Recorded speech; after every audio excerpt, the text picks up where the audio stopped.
Let's move on to the next module of this chapter. This module again deals with the sum based on AN and SN formula, right?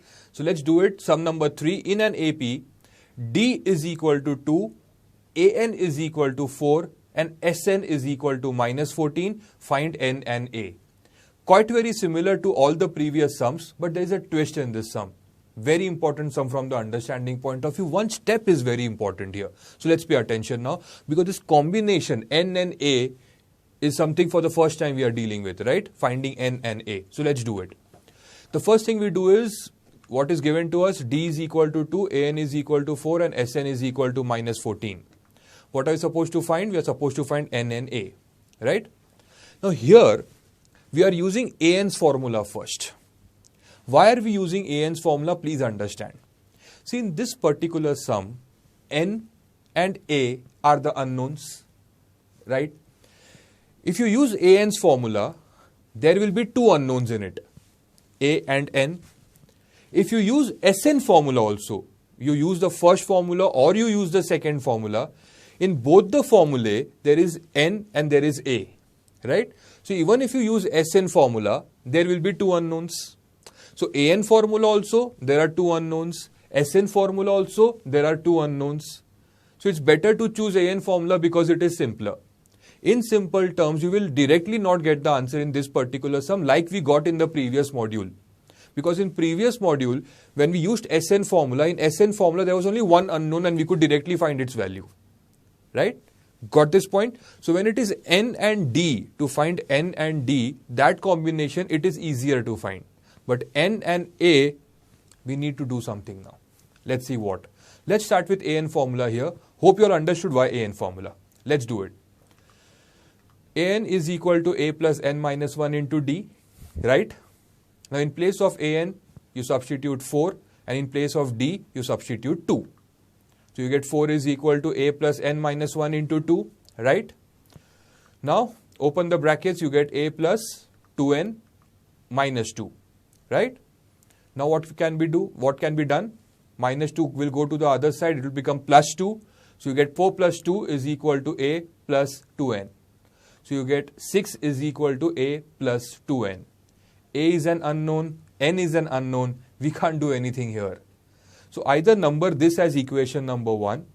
But whenever you have this combination, find A and N, it is always better to shift one of the variables to the other side. And write it in the form of A is equal to 6 minus 2 and let this be equation number 1. Right? So this is one thing that you need to remember. See, if it was A and D, we would have numbered this as equation number 1. A plus 2D is equal to 6. If that was the equation, we would have numbered that as equation number 1. But here it is A and N.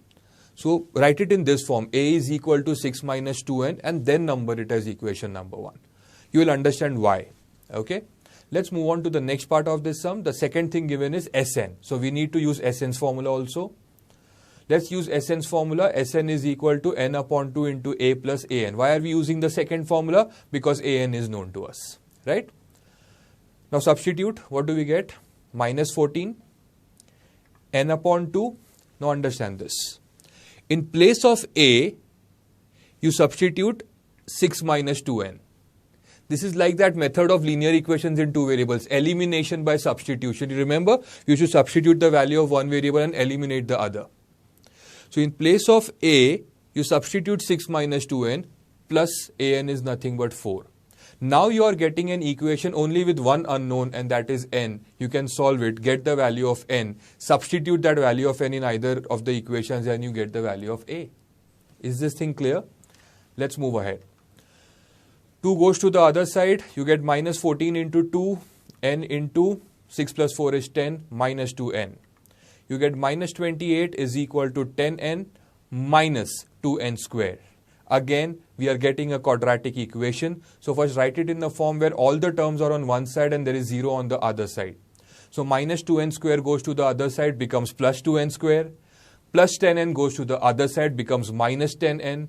And minus 28 remains on that side. It remains minus 28 is equal to 0. Hold on. 2, 10, 28.